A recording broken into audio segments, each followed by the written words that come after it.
Tonight we look at a border that is more than just a line on a map, it's a lifeline.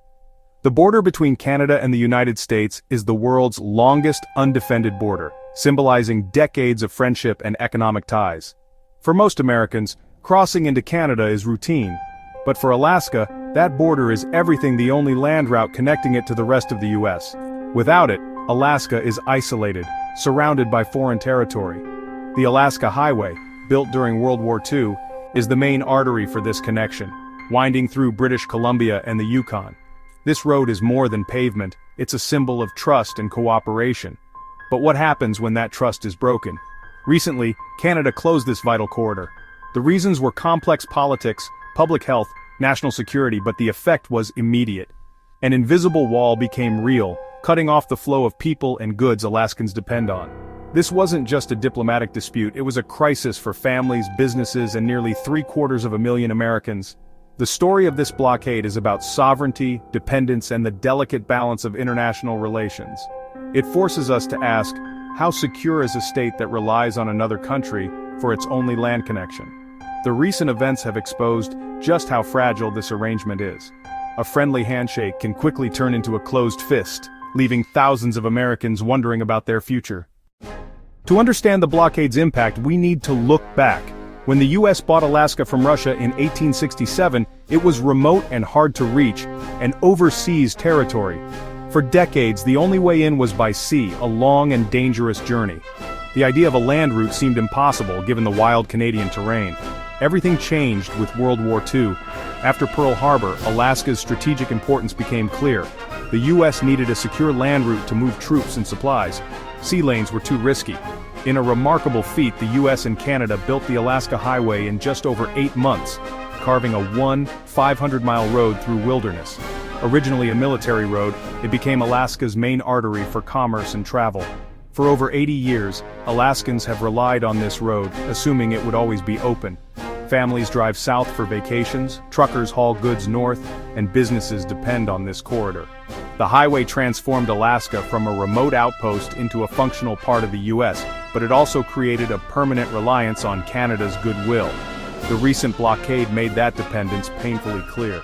Alaska's connection to the rest of the country is not guaranteed. It's a privilege, not a right. The events have forced Alaskans to confront just how vulnerable their lifeline really is. Why did Canada close the border? Officially, it was about public health. A new, highly contagious virus variant was spreading in the U.S. Canadian officials argued that heavy traffic on the Alaska Highway threatened remote communities in British Columbia and the Yukon, but there was more to it. Trade disputes had been simmering, with Canada frustrated by new U.S. tariffs on lumber and dairy. The blockade became a powerful bargaining chip, hitting a unique American vulnerability. Security concerns also played a role. Canada cited increased non-essential travel and attempts to bypass immigration rules. The closure was framed as a responsible step to protect Canadian citizens and borders. In reality, it was a calculated move, a perfect storm of health fears, economic frustration, and sovereignty.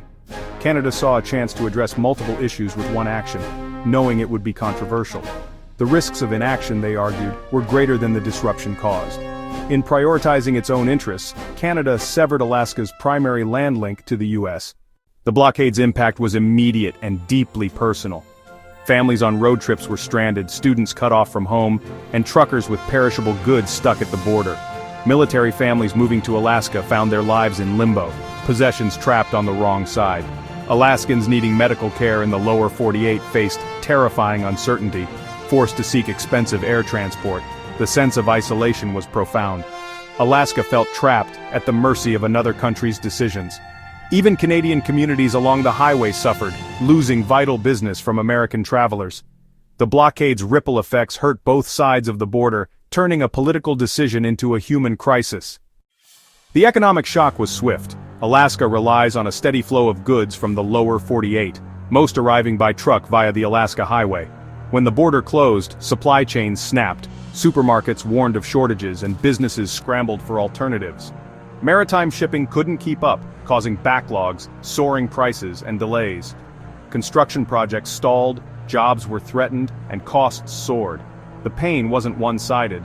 Businesses in Washington and the Pacific Northwest lost contracts and saw trucks sit idle.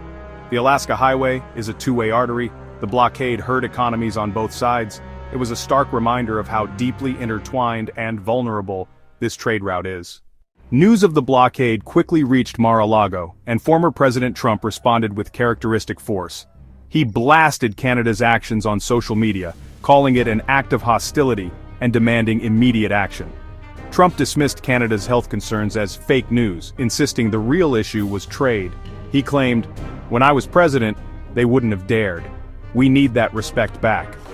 Most controversially, Trump suggested using the U.S. military to escort American convoys through Canada to Alaska.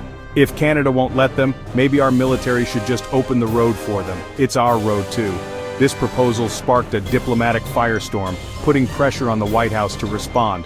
Trump's aggressive stance energized supporters but alarmed critics, who warned it could escalate the crisis.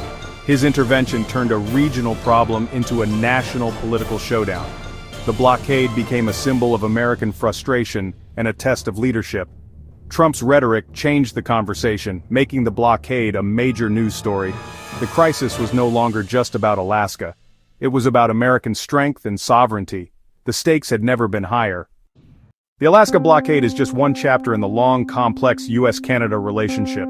On the surface, we're close allies, sharing the world's longest border, deep economic ties, and a common language. But beneath that, there's a power imbalance. The U.S. is 10 times larger, shaping Canada's foreign policy for generations.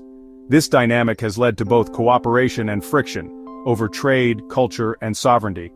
Canada has often sought ways to assert its interests, sometimes pushing back against American overreach. The blockade was a rare moment when Canada used its leverage, targeting a unique U.S. vulnerability. It was a high-stakes move, rooted in a long history of Canada protecting its interests. Even the friendliest relationships have pressure points. The Alaska blockade reminded both nations that trust can be tested at any time. It exposed the fragility beneath the surface of North America's closest partnership. To grasp the scale, look at a map. Alaska, separated from the U.S. by a vast stretch of Canada, connected only by the Alaska Highway. When Canada closed key border crossings, that lifeline vanished, turning Alaska into a true exclave. News reports showed border guards turning away U.S. travelers, truckers stranded with perishable cargo, and families in limbo. Frank, a trucker, summed it up. 20 years on this route, now I'm stuck, my family's waiting, my paycheck's on the line. Alaskan officials warned of supply shortages and rising prices, calling it an economic emergency. The anxiety was real. Alaskans felt forgotten, dependent on Canada's goodwill for basic needs. Canadian officials, meanwhile, defended the closure as necessary for public health and national interest. "Our responsibility is to Canadians first," one said. "We regret the disruption, but our safety comes first." The interviews revealed a deep divide. For Americans, an unfair blockade. For Canadians, a necessary precaution. The crisis put a human face on a geopolitical dispute. It showed how quickly lives can be upended by decisions made far away. The border became more than a line. It was a lifeline, and its closure changed everything. The voices from both sides made clear, this was more than politics. It was personal. After weeks of tension, diplomacy prevailed. The border reopened with new screening protocols and a promise to address trade disputes. Life in Alaska slowly returned to normal, but the crisis left a scar. The blockade exposed a critical vulnerability. One U.S. state can be cut off by another country's decision. The friendship with Canada can't be taken for granted. National interest can diverge overnight. Now, there's debate about alternatives, building an all-American corridor, expanding ports, or boosting maritime capacity. The goal is clear: never again let a foreign government sever Alaska's connection to the Union. The blockade made sovereignty a real urgent issue. It was a stress test for U.S.-Canada relations, revealing both strength and fragility. The border can be a bridge or a barrier. Recent events showed how quickly it can become the latter. The question now: what must be done to ensure Alaska's lifeline is never threatened again?